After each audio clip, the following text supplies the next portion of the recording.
Mike, I do want to pick up on a point you just made surrounding the housing market. I think a lot of people feel pretty good about themselves if they bought a house or a condo or what have you. But you're essentially suggesting that beware. Beware is with a capital B. Why? The house, well, taxes will be going higher. We are spending over 600 million on an election that should not have been called in the middle of a pandemic. That's taxpayers' money, number one. So over term, for our children, our grandchildren, taxes will have to go higher to pay down the debt because we have accumulated a significant amount of debt over the last 20 months, as is every other country. And there'll be a lot more to carry forward as we're going to see this continue on, and hospitalizations will decrease, but it is still quite expensive. And now moving into just where we believe, how do we restart this economy and what is going to be left? And in the environment of higher pricing, higher wages, higher inflation, lower growth, what is the natural reaction to inflation? Is higher interest rates. A 1 or 2% rise in your mortgage rate, it'll be devastating. It'll reset housing prices. It'll reset the amount of deposit that has to go in as per what the agreement with the banks are for their loan to value. And cap rates will start to go higher. That means rental income, rental prices, apartments, they'll go higher. So we're putting ourselves in a position where it's going to be 1970s potentially again. And you don't think that the banks will be too friendly if, in fact, that occurs? Well, I don't think they've been friendly yet. I don't think they've been open to loans. We've tried to go for small business loans. We had seen some progression. A lot of my friends have applied for the small business loan. It's very timely. I know it's backed up with under COVID, but other countries are restarting their economy. They're putting money in their hands in the form of loans of small business.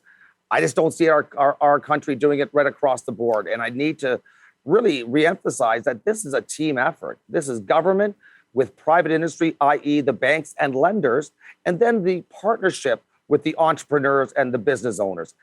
We have to work as one if we expect a fighting chance to get this economy back going. So what do you think that means in terms of what people need to be thinking about as it relates to the government leadership and, maybe who they're going to go vote for?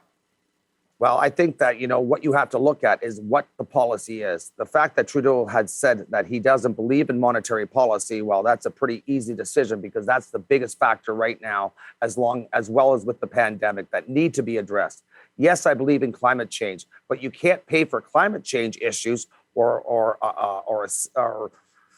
changes without having capital coming into the coffers. So if there's no taxation and we're not growing this economy, then that will be a problem as well. So we have to make sure that we're a safe country. I'm involved with a company called Evergreen, which is taking organic waste and separation waste and turning it into energy. Very green, very exciting. But these are the areas that I think that we can provide public and private sectors to grow on. Mm-hmm.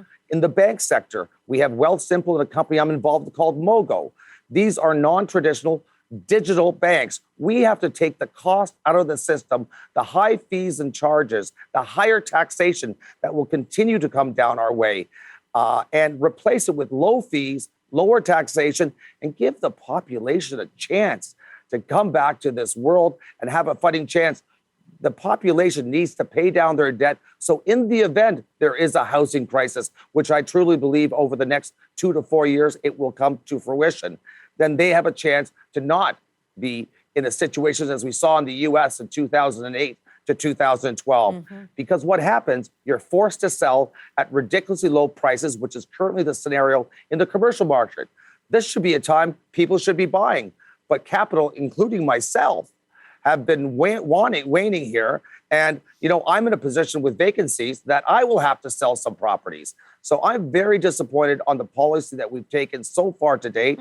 I think business needs to be put forward, and the private and public sectors, i.e. the federal government and the banks of Canada, have to work together to create programs to restart the private industry. And I just don't see it. I think that is bad policy. We need someone who is pro-business and pro giving people a chance. Yeah, pro giving people a chance, pro-Canada, all voices matter. Pro-Canada.